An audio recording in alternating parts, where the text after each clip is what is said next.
अर्जुन मेहता की black Mercedes जैसे ही उस पुरानी जर्जर गली में दाखिल हुई, एक अजीब सी बेचैनी ने उसे घेर लिया। 15 साल बाद वह इसी गली में लौटा था जहां उसका बचपन बीता था। आज वह अर्जुन मेहता एक टेक्नोलॉजीज का सफल संस्थापक और करोड़पति था। उसकी कार की चमक और गली की उजड़ी हुई दीवारें एक दूसरे से बिल्कुल बेमेल लग रही थीं। उसकी यादों में वह दिन ताज़ा हो गया जब उसने अपने पिता रामकुमार मेहता से कहा था, मैं इस गरीबी का अभिशाप छोड़कर जा रहा हूँ। जब सफल होकर दुनिया को मुंह नहीं दिखा लूंगा, तब तक वापस नहीं लौटूंगा। उस दिन पिता की आंखों में कोई गुस्सा नहीं, बस एक गहरा अनंत दर्द था। कार अब धीरे धीरे आगे बढ़ रही थी। अर्जुन अपने पिता से मिलने के लिए बेताब था।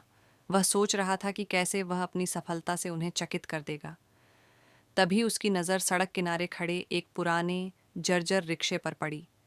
एक बूढ़ा रिक्शा चालक, जिसकी पीठ मेहनत के बोझ से झुकी हुई थी, एक यात्री को बैठा रहा था। उसने ग्राहक से पैसे लिए और अपनी थैली से एक फटा हुआ पर्स निकालकर उन पैसों को सहेजा। अर्जुन की सांसें रुक गईं। वह चेहरा वह चेहरा उसे रोज अपने डेस्क पर रखी फोटो फ्रेम में दिखता था। वह बूढ़ा रिक्शा चालक कोई और नहीं, उसके पिता रामकुमार मेहता थे। अर्जुन ने कार का शीशा नीचे किया। उसका दिल जोर जोर से धड़क रहा था। ये कैसे हो सकता है? उसने तो हर महीने उनके खाते में 50,000 रुपए भेजे थे। लेकिन यहाँ तो वह एवरीथिंग वैसा ही था, बल्कि उससे भी बदतर।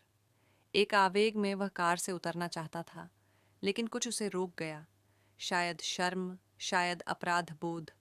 वह बस देखता रहा, जैसे कोई दर्शक किसी दुखद फिल्म का सबसे मार्मिक दृश्य देख रहा हो। उसने देखा कि कैसे उसके बूढ़े पिता पसीने से तरबतर होकर रिक्शा खींच रहे थे, कैसे दोपहर में फुटपाथ पर बैठकर सूखी रोटी और प्याज खा रहे थे। हर दृश्य अर्जुन के दिल पर छुरे की तरह चुभ रहा था। शाम हो गई थी। रामकुमार ने अपना रिक्शा एक पुराने मकान के सामने खड़ा किया, वही घर जहां अर्जुन का बचपन बीता था। अर्जुन ने कार कुछ दूर रोकी और पैदल ही घर के सामने पहुंचा। दरवाज़ा बंद नहीं था। उसने धीरे से धक्का दिया। अंदर का नज़ारा देखकर वह स्तब्ध रह गया। घर वैसा ही गरीब था, लेकिन एक दीवार पर अर्जुन की तस्वीरों का एक पूजा स्थल बना हुआ था।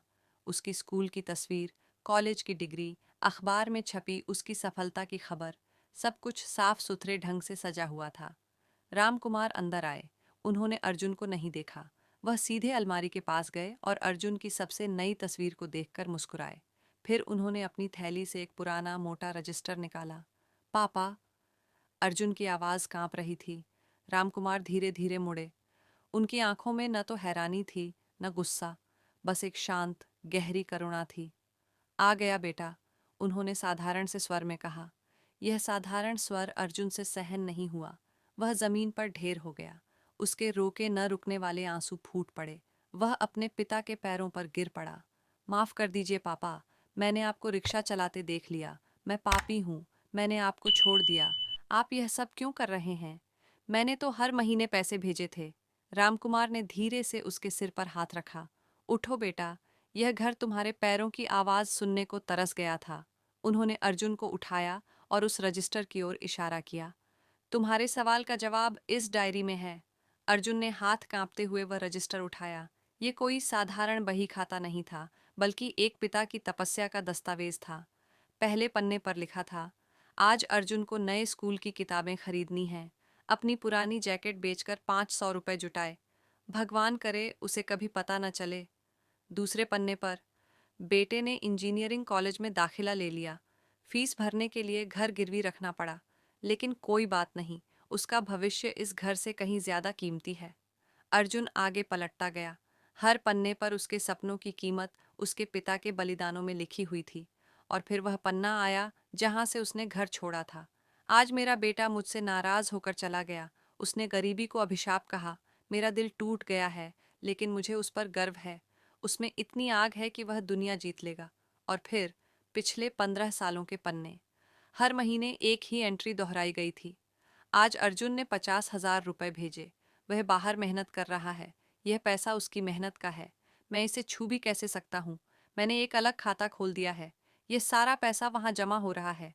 एक दिन जब वह वापस आएगा तो यह उसी के काम आएगा। रिक्शा चलाना अब मेरी तपस्या बन गई है। अर्जुन की सांस थम सी गई। वह रजिस्टर छाती से लगाकर फूट फूट कर रो पड़ा। उसे अब समझ में आया, पैसों का लेन देन तो हो सकता है, लेकिन एक पिता के अटूट प्यार और उसकी तपस्या का कर्ज कभी नहीं चुकाया जा सकता। रामकुमार ने उसके आंसू पोंछे। बेटा, तुमने सोचा कि मैं तुम्हारे पैसे से आराम करूंगा? जिस बेटे के सपनों को पूरा करने के लिए मैंने अपनी जवानी की हर खुशी कुर्बान कर दी, क्या उसके लौटने का इंतजार करना ही मेरी जिंदगी की सबसे बड़ी खुशी नहीं है? अर्जुन ने उन्हें गले से लगा लिया।